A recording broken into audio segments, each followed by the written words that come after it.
Hello and welcome to today's almost daily devotion. We are continuing to look towards the scripture passages for this Sunday in worship. And today's scripture passage is one that's really familiar to us. This is probably the most familiar passage in the Bible.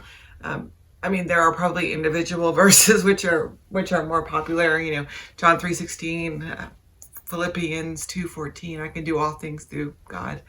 Genesis 1, in the beginning, God created the heavens and the earth. There are probably some verses that are more popular, but as a chapter, it's definitely in competition with maybe like Psalm 23, I think, as the most familiar to us. And I think that's because 1 Corinthians 13 for weddings and Psalm 23 for funerals, they're sort of markers, they're hallmarkers, they're things that pop up at important moments in our lives. And so it's difficult for things that are so familiar to be heard anew and fresh and in a different context. So I invite you to put on your fresh ears with intention and hear this verse and imagine that you've never heard it before.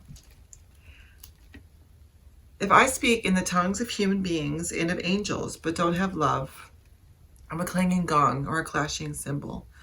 If I have the gift of prophecy and I know all the mysteries and everything else, and if I have such complete faith that I can move mountains, but I don't have love, I'm nothing. If I give away everything that I have and hand over my body to feel good about what I've done, but I don't have love, I receive no benefit whatsoever. Love is patient. Love is kind. It isn't jealous. It doesn't brag. It isn't arrogant.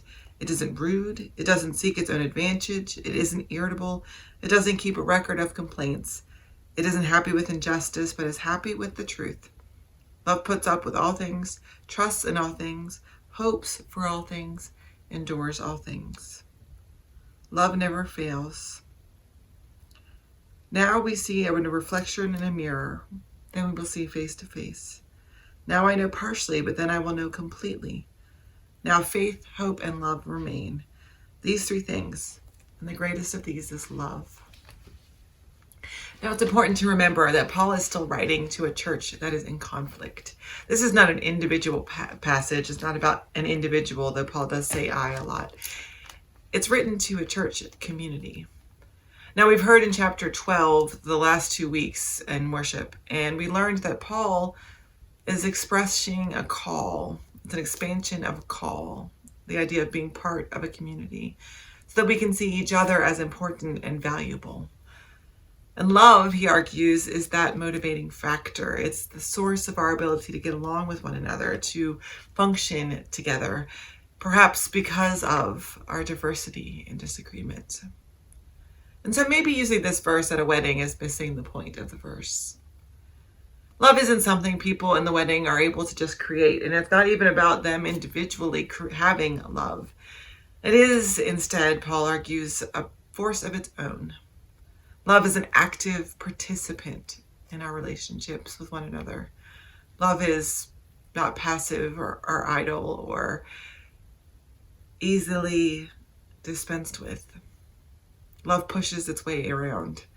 It has intention and purpose. It throws elbows if it needs to. We can't control love. We can nurture it, we can feed it, we can plant it in good soil, but we can't create it or dismiss it. Love is. But using that love matters. The source of our things matters. The source of our decisions matter. The root from which the plant grows matters. So we can put our seed in soil that is created and cultivated by love. We can stand in the slipstream of love that it creates as it goes by. We can throw our sail up and catch love. Or we can try to do it ourselves. But that victory will be empty and short-lived.